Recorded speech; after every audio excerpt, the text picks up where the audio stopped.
I'm really happy to have this time with you all and to be the sort of closing act of the semester. Today I'm going to talk about the book, and I'm going to talk about sort of the core reasons why I did this research and the core implications. So what are the sort of three major contributions this book makes to the field of global studies and sort of key debates? And who are these two groups of working young children that are represented in this book? So I want to begin with a quote, and I'll jump right in and then explain who this quote is from. But it says, Camille says, "Here in my neighborhood, there isn't anything. No water, no sewage. Sometimes we fill water in our containers, but they get dirty. Then comes the dengue. One time there was an invasion of dengue and they were in all of the water. I had no water to drink or to use for anything. It got so bad that there was a little worm that showed up in my water. I had to dump it all out. On top of that, they say that there is a meeting about water and sewage system for my neighborhood, and they're going to change the public faucet. They had to change it because the person who was taking care of the water tank would charge us all the time. So they're going to change the keys to the tank and change the piping, but they haven't done it yet. And they say that all the water has rust in it now, and we're drinking rusted water." So that was from Mikaela, and who is age 14 in Lima, Peru. And she works in this landfill that's on the margins of the city in one of the areas that I did research in. The work that I did was with young people, two groups of young people, done over a 10-year span. So this is many different visits over multiple years.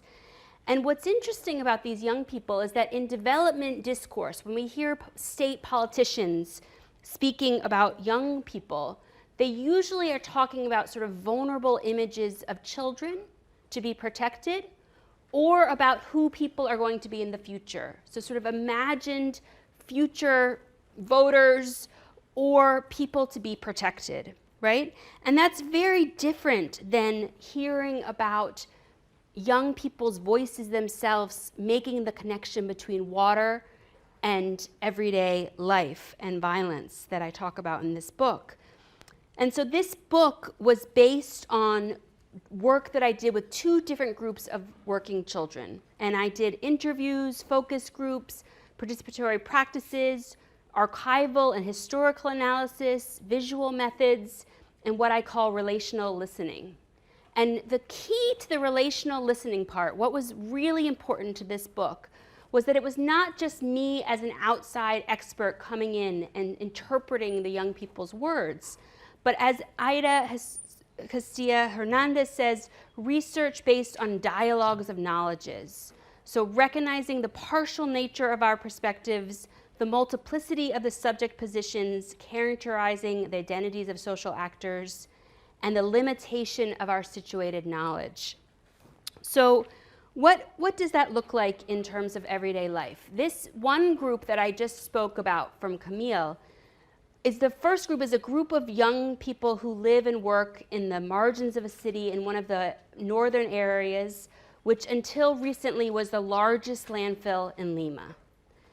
This was previously for many years considered an industrial garbage zone, and so much of the infrastructure needed for everyday life, like hospitals and schools, was not provided, even though a large number of people who live there. And I start with this image of this big blue bin of water because over the span of the 10 years that I did this research, they still did not have running water at the end of that 10-year period, right? And so many of these young people who come from families who migrated to Lima during the 1990s from the highlands came to live and work in this landfill. And many of these young people in this area, when I was talking to them about their work and their labor and their recycling, they would talk about the relationship between the toxicity of the land and the water or the soil, the toxins, the sand, as relations to why they need to help their families and work, right? And so just hearing a description, it might not sound like they're talking about violence. It might just sound like they're talking about everyday descriptions of place. But this book makes a link to say, how is it that when you listen to young people describe everyday life in these areas, you're also listening for descriptions of state violence. You're also listening for descriptions and ideas and political insights into the ways the state is not providing for these young people. And so that is very different than a second group of people in this book, which is a child's rights and child union organization. They're called Imantak, and they're the oldest working children's group in Peru. And I say in Peru because there's multiple different working children's groups, but this group has been around since the 1970s. These were largely children of union workers, and their core argument is that if they are part of the global market, they should have fair working conditions. They should have working conditions that are dignified. And so this group really came to know them in terms of being an ideological and political social movement, right? And this was really important because what it meant was that the one group, I was getting to know their families, I was getting to see, I would play jump rope with them, I would draw pictures, I would get to know them as individuals. The other group said, you can work with us, but you need to hear us as a movement. Part of our demands is that we're actually making a political statement, and you can go to our rallies, you can go to our meetings, right? What does it mean to have two very different kinds of ways of interacting with these young people who are seeing and describing themselves in different ways? And part of the ethics of the project was seeing and interacting with these young people on the terms that they wanted to interact with me and to have think about what it meant to do research in a different way based on how they themselves wanted to represent their ideas. So I will talk about sort of the core contributions this research makes, but I want to give a little bit of background because there's some very important elements to this book, which is that a key argument is that we need to shed state-centric orientation that remains dominant in most disciplines, that begins and that sort of turns instead to children themselves as political commentators and as agentic subjects. So what I'm saying in this is that it's so easy to sort of impose from above the ways of reading and understanding children, and what would it be to start from a different standpoint of turning to young people themselves as commentators on the state. So in this book, I'm part of the history of colonial dispossession, colonialism from Spain, part of the history of the internal armed conflict. There's a long history of violence that killed and displaced many people in the country. And there's this incredible history of the language of children's rights, this language of child participation. There's this real strong discourse about the importance of child participation in Peru. So I was interested in all of those pieces when I started to hear what the young people were talking about. And again, the violence that they were talking about might not seem like immediate or something like in the present, but these long histories shaped and informed how to both listen to the young people and also what they were saying.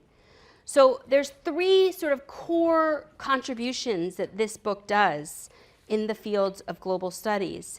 And one is to imagine what it does to sort of imagine children.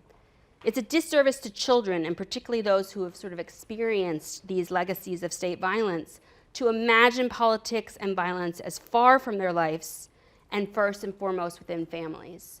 So like I said in the beginning, there's a real deep investment to sort of think of children first in the local and the everyday and the families, rather than as seeing them as political commentators on state violence.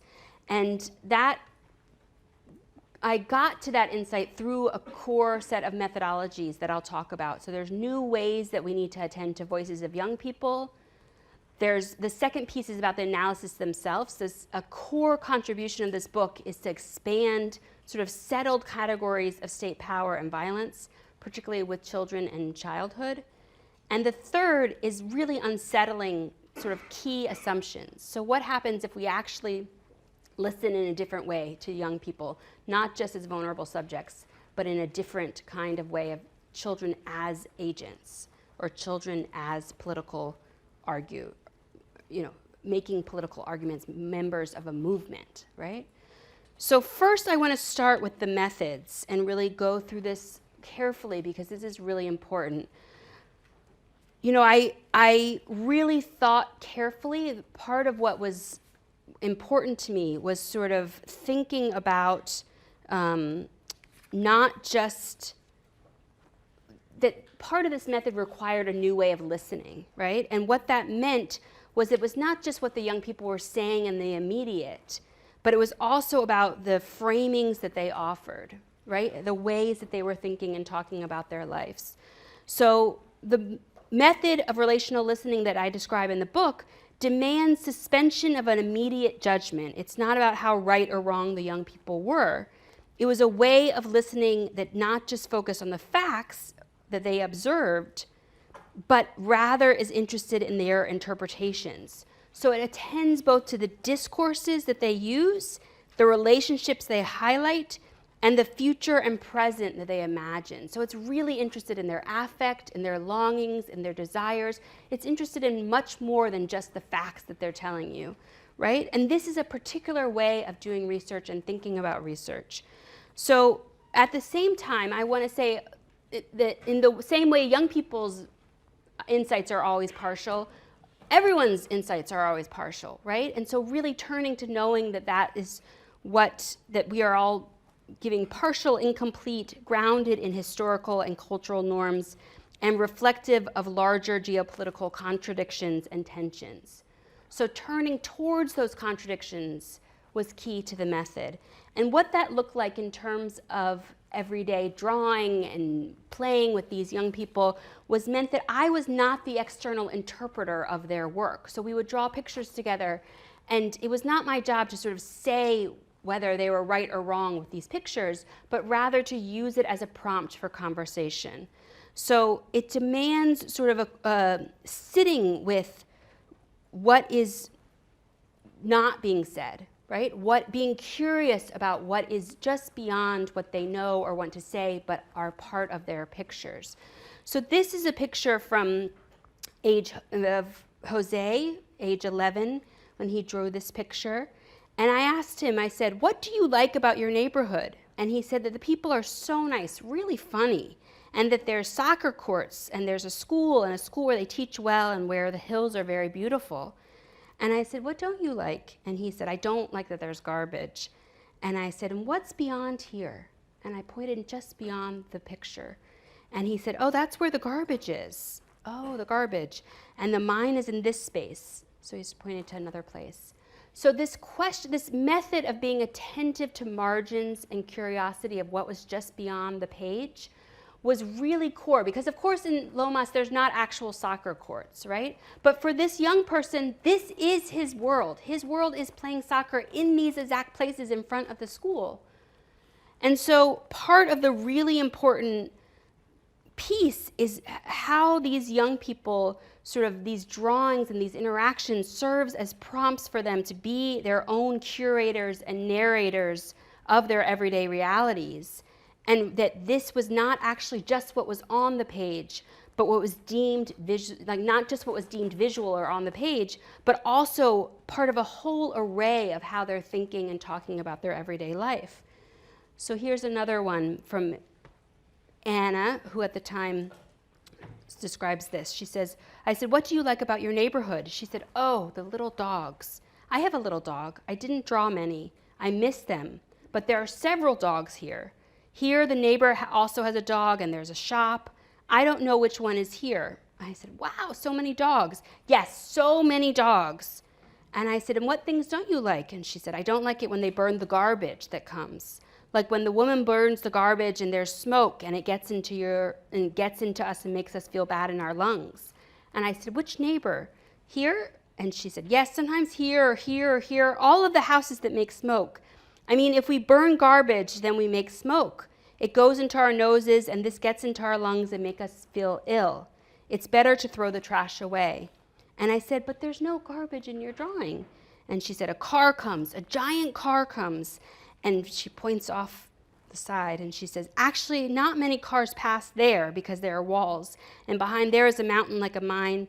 Yes, there's also a mine over here, and there are several higher up. There's over there behind my house, there are some houses, and behind that are bricks, and there's a mine there. And I said, what type of mine? And she said, mines, not of gold, not much in the hills, but they work, and they make dirt, and there are so many that we complain because it gets into our noses. So Anna, like Jose, did not draw some of the elements that she described. In her case, the mines, the garbage, the dogs, right? She only drew some of these. And yet she showed with hand motions where they were located, as if they were spatially part of her imagined picture of her neighborhood, but not physically on the page. So there are also, what's the other thing that's really striking about these pictures is that there's no people, right? There's no neighbors in this picture. Rather, there are these blue jugs, water jugs, and there's brightly colored, neatly joined houses. So listening to these young people as they narrate their neighborhoods began to allow for hearing some of the contradictions that these young people were seeing, particularly in terms of environmental justice. So her beloved dog, her neighbors, her friends, they're not necessarily captured in these pictures. And yet, we're all part of the ways that they described both their relationships and the toxicity that quote, makes us feel ill. And so examples like this is an important part of the method because we need new ways of listening to young people, not just in terms of actual facts and figures of what they're saying, but what would it mean to really open up space for conversations and for them to be the narrators in a much more complex, full ways. It means allowing them to frame and tell the story, and it means a certain kind of turning towards that is really important, I think, for this conversation of what is a key contribution of this research.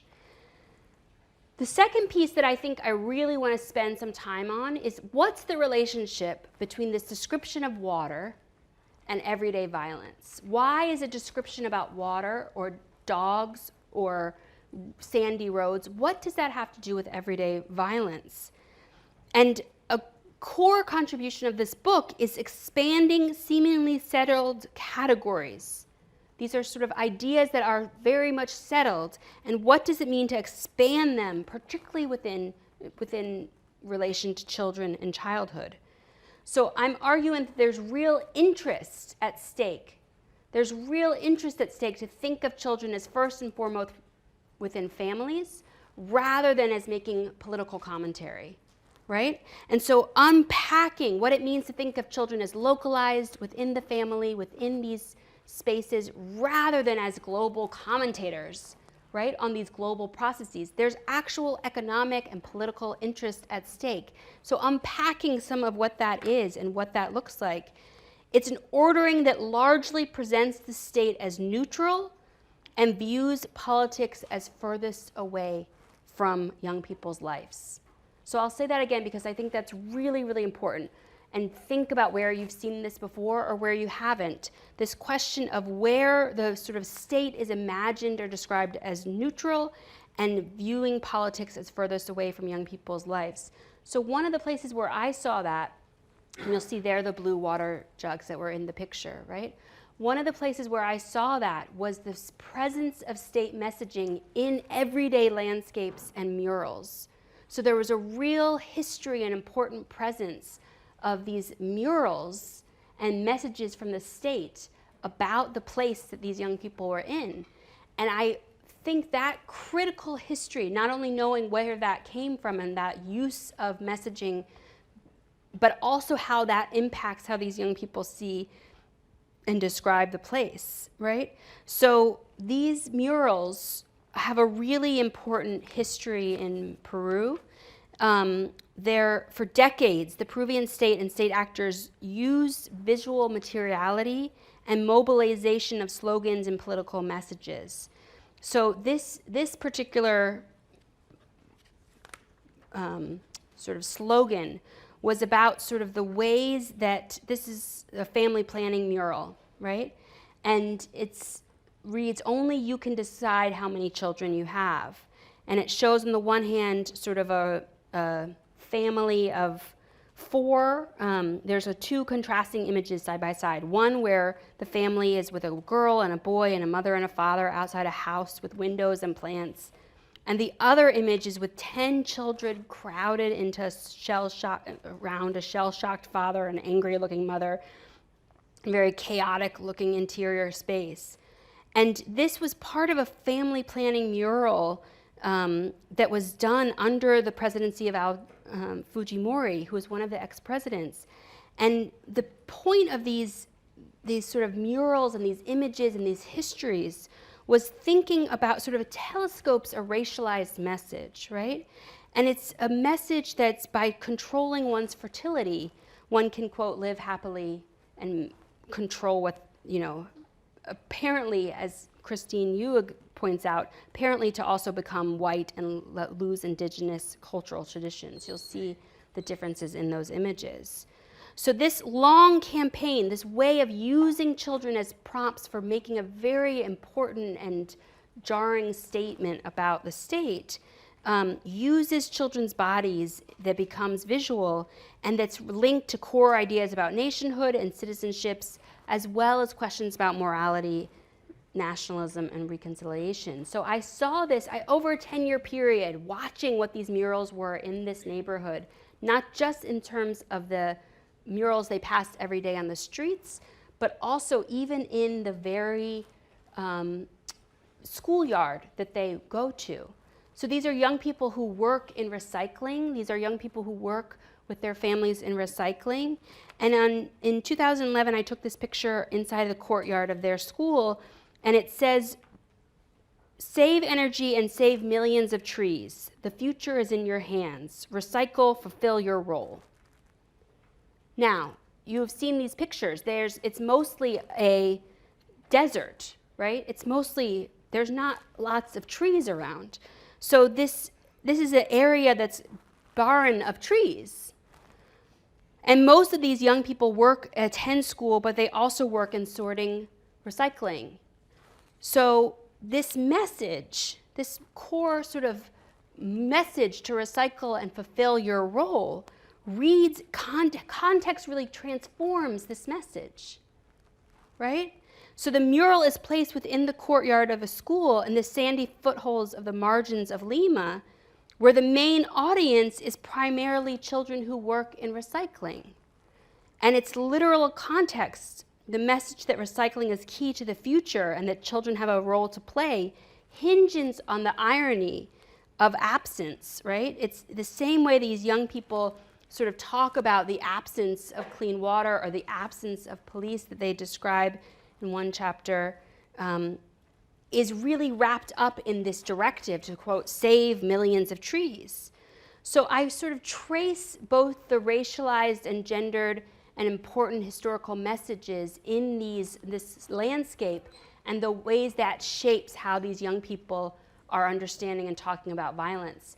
But to do so, the very core idea is expanding violence beyond just physical acts, right? And thinking about what it would mean to actually expand what is understood as violence. And that is done by listening directly to what the young people are describing, even if it doesn't sound like a state critique, right? So the last piece, which is really, really important and interesting, and I struggled with for a long, long time, is what would it mean to understand children as a different kind of subject? This is something we're not used to, so it took a long time. But this working group of young people that I mentioned, their core principles are what would it mean if children were not treated as objects or just people and families, but as protagonists, right? So this idea of child protagonism is this really carefully, this is a movement for 40 years. So it's a 40-year, really carefully developed, organized idea about what would it mean to actually hear children as protagonists in everyday life. They have a really clear principle about autonomy.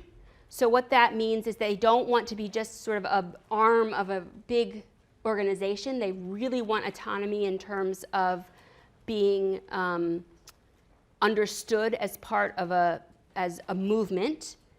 And they want to be represented in their own rights. They don't want to just sort of be part of an international arm of something.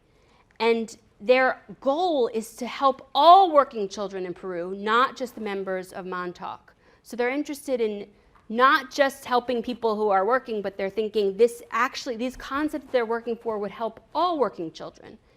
And finally, the core to their idea is that children's work could be recognized as a human right. So what they're saying, and this is really, really important, is that work inherently is not bad, but actually gives them a sense of dignity. Dignified work that they're talking about gives them a sense of understanding and place and identity. And so this is much different than what we're used to hearing, but it's important that they use this word and idea about dignity. So they define dignity in this way. They say dignity to stop all injustices, dignity to say we want work in decent conditions and to be recognized as youth, teens, and children, dignity to assess the organizations for which we work and require our protagonists' participation, dignity to denounce the exploitation that many of us suffer, and dignity to say our opinions count. So again, first day I show up to ask them, I've been working with these young people in Lomas, I come to these young people in Montauk, and they say, yes, you can work with us, but you must see us and understand us as a movement. You must see us and understand us. You can come to our rallies, you can come to our meetings, you can see what we're writing about ourselves. And that's a much different way of engaging with young people than just one-on-one interviews, right? And so part of what it meant to understand and take that idea of protagonism seriously was that I would interview and work with them on the terms that they're laying out. And what it meant was that it looked like different kinds of research. With one group, I was doing one kind of research. With another group, I was doing another kind of research. And for me, that was okay, because that was part of the ethics of the project, is turning and engaging with people in the ways that they most want to be engaged. This is from Marcos at age 12. He says, we see work as a right because we have rights like health, education, because it's something that comes from the culture. Your parents teach you to help in the house or to go and sell something. We see that the state and the government can take that away from us, but they can't make us illegal, because that would be like infringing on our integrity against something that comes from our culture. So part of what these young people are doing is they're, over a 40-year period, there's this very interesting intergenerational, these are young people who were children of union organizers. And there's this really interesting intergenerational way that they're growing up and learning about what it would mean to have their work respected and protected, and what does that mean in terms of a rights discourse. And so I thought for you to hear a voice directly from one of these young people, and then I'll read to you the speech, and we'll see if this plays.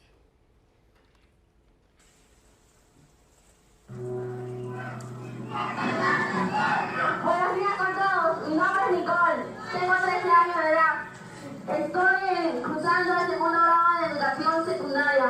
Trabajo en la bodega de mi casa. Y el día de hoy, el 1 de mayo, en el cual el día de todos nosotros trabajadores que luchamos por nuestros derechos, les deseo un feliz día de trabajador.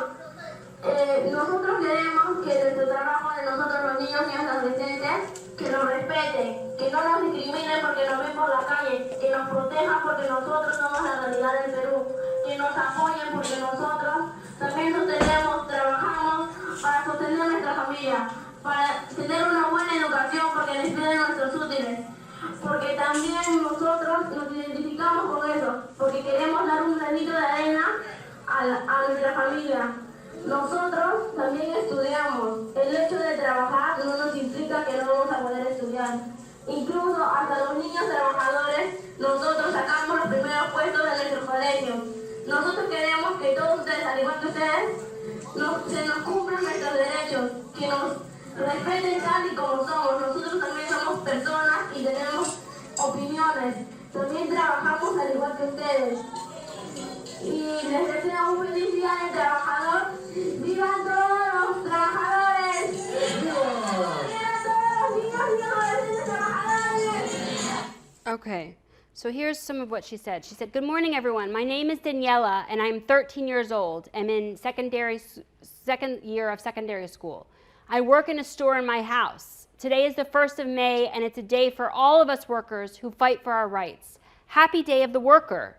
We are here today because we want the work of boys, girls, and adolescents to be recognized. We want to be respected and not discriminated against because you see us as working in the street and that you protect us. We are a reality of Peru, and we, child workers, help and sustain the economy. We work to sustain our families and to have a good education. We ask that you see us as useful because that is how we identify. We want to be recognized as useful in our families and also that you recognize that we study. The truth is, working doesn't imply that we don't study. Child workers study, and in fact, we're at the top of our classes. We ask that you see us in this way, that you recognize that we are equal to you and that we are able to achieve our rights and that you respect us as we are. We are also people and we have opinions. We are workers just like you. Happy Workers' Day. Long live the workers. Long live all the girl, boy, and adolescent workers." Now, there's some very, very interesting moves in this speech. The use of rights, the use of equality. We are workers just like you, right? And so what I did and what their project has done, this is a 40-year movement. So looking at how they made themselves legible to the state, how they changed, how their discourse about their own movement changed over time, from rights to citizenships to care. They use different strategies to be legible to the state, using these language. The next day after this speech, I was at the meeting where all the children came around and analyzed what they liked about this speech, what they didn't like, really fully engaging of what was the strategy to be legible to the state. And these are young people who go before Congress, who help write the Children's Rights Code. I mean, there's a real interesting dynamic here. But what's important is that they have political insights about the state and that requires seeing and understanding them as a different kind of subject than just children to be protected. So there's really, really important sort of core ideas about moving beyond dominant binaries of adult-child, of formal and informal labor, of equality and difference, and of public and private spheres. They're really pushing, these young people are really pushing us to think in a very different kind of way about the language of equality and justice, and sort of they infer to the state in a number of ways, to grant them equality as workers, to grant them recognition as subjects deserving of right, to make them visible as subjects deserving of dignified conditions. So it's not just that they are seeking for their subjecthood to expand, viewing them not just as agents of the law, but also that they're asking to be seen as a collective. And this is, again, going back to this way of thinking about how to do research. What does it mean to think about young people as a collective, not just as individuals? This is something I think really critical to this project. It was so interesting. When I would present this work at conferences and around the country, people would have really polarized responses, like either these children are amazing and incredible and romanticize them, or they would say, this must be false consciousness, and like these children, who are these children puppets for? And there was like a total binary response. And I kept working and working and working at it to sort of say, why is there just those two responses? And at the end of the research, I went to these young people and I said, here's what I'm saying your main argument is. Your main argument is not to end child labor. Is that correct? Can that possibly be correct? Is that what the ILO has only said, you end child labor, right? And they said, yes, that is correct. because for them, labor is not something to be protected from, but something part of their identity, and that they want to live in a world where dignified labor is possible. So turning towards those complexities, turning towards methods that would be possible to see those complexities, was core to the research. So just to end, just to review, I think it's really, really important that when we're thinking about methods, we're thinking about new ways of listening to young people who are made marginal as serious commentators of state violence. A second contribution is that might require expanding the very ideas, settled categories such as state power and violence, particularly with regard to children and childhood. And third is really to grapple with these core assumptions that unsettle key assumptions about children's subjectivity, not just as vulnerable subjects, but as political subjects and even as movements. Thank you very much.